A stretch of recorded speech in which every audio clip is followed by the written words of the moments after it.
Welcome to How I Built My Small Business. I'm Anne McGinty, host of the show. While full-length guest episodes are on hold for the holidays, I've prepared a collection of short, impactful episodes to keep you inspired until season 2. Let's dive in. If I'm going to die, I'm definitely not dying in this cubicle. I had so many people just questioning what I was doing and saying that I couldn't do it. Like uncles, friends. Really? Yeah, for sure. Not directly like, you shouldn't do this, you can't do it, but just insinuating like, so what are you going to do when you need to get a real job? Or like, okay, so what are you going to do, when you finish this hobby, when you finish with your surfing, like chasing waves around the world? Like everyone just thought I was doing it to make a few $1,000s so I could go on my next surf trip. And honestly, everyone doubted me, everyone. And even when I was like 3-4 years in, I'd go to say, Auckland and run like a course. And some dad would come in to pick his daughter after it, who's an architect, and he'd look at you in his suit and go, so what do you do for a real job, mate? And it was just like people looked at you like you weren't doing something that was sort of validated.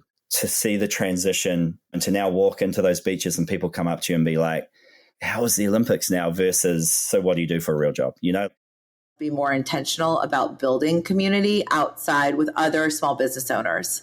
There is a sort of kismet connection when you're talking to small business owners and entrepreneurs where you speak the same language, you understand the challenges. I think it always energizes you, gives you new ideas, new perspective.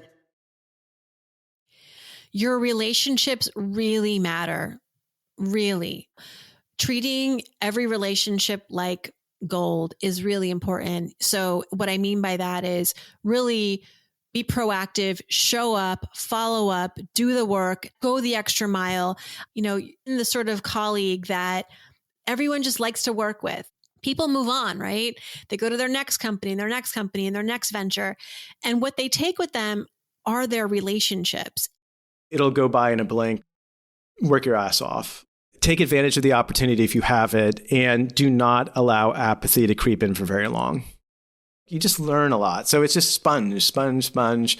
And don't have a huge ego, don't have a bad attitude, and be a valuable, hardworking, thoughtful team player, and just open to learning. If you're looking to build a sustainable long-term business, think less about market share and think more about mind share, which means my goal is to create as many positive associations for my brand in people's minds, period. Have enough funding to get through that first year, because that first year is tough. You've got to have some pockets to carry you through that first year.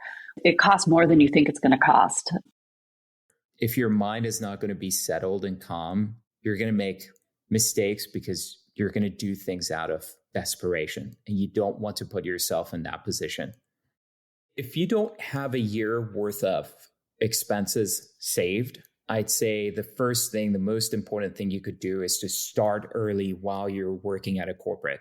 Make sure that you start ahead of time. There's so much that you can learn by starting a year early. If you put in an extra 3 hours a day and doing this while you're making an income from your corporate world, you're not going to be nervous. You're not going to have that anxiety that, oh my gosh, I need to generate revenue today because I need that money this month to pay for my expenses.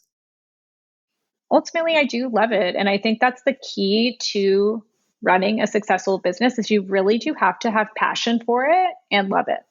I would tell myself not to get too ahead of myself and not to worry so much about growing so big and just take it one day at a time.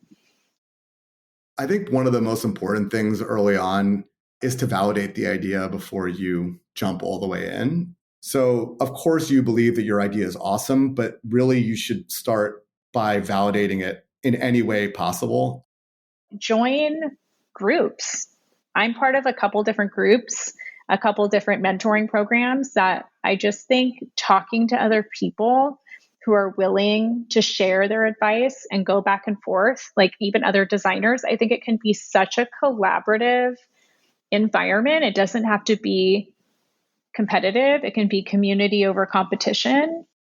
I just think there's so much to learn from each other. There's enough space in the market for a lot of people. So I just think if everyone kind of shares a little bit, it can really better everyone's experience. I just would be real honest with yourself about your risk tolerance and what your end goal is. I keep going back to like the why. I mean, there's so many people that think it's cool to buy a company and they're just totally unsuited for it, which is kind of hard to admit to. But like, if you kind of like the free snacks and the fancy offices and, you know, the 40-hour work week and your 4 weeks off, none of those are bad. You should just work at Microsoft. Like, you shouldn't go buy a business because it is not like that.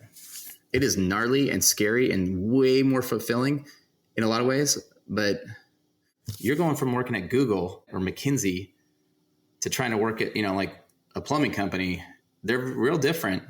So like, it's good to talk to other people about it. You know, I've had some bad managers, but I thank them at the same time because it shows you what you don't want to do. And you can really learn a lot from a bad experience, That too. is so true. Follow your curiosities. They'll lead to your passions. Your passions can lead to your dreams. I think that that's something that I've become very aware of. The reality is that I love what I do. I still love what I do. And that is incredibly important. Whatever your passion is, whatever your dream is, there's an audience for that. You know, you don't need millions of people or hundreds of thousands of people or even tens of thousands of people to make a living. So I think it also depends on like what your goals are, right? Do you want to build a unicorn $1 billion company? Like that's not my vision or dream and it never has been.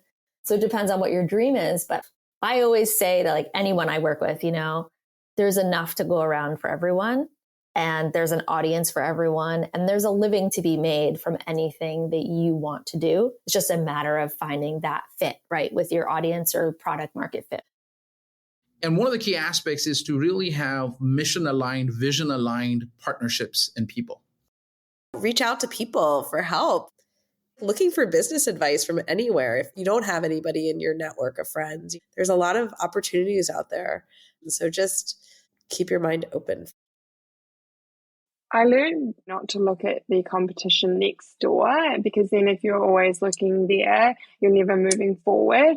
So I actually stopped following a lot of the places around me and focused on what was going on overseas. If you are just starting out, my advice is to say yes more than you say no. That is how you end up figuring out what works. And it will also teach you how to be a better risk taker, especially when you're saying yes to something that you don't feel prepared for. Failing is truly the best way to build up that risk-taking muscle, because when you fail, you come out of the other side and you're like, okay, I'm still here. I'm okay. I am still here. So you're able to have the confidence to take risk again because you know it's not the end of the world. So don't be scared of being wrong, of failing, of doing something before you're ready. Just do it scared.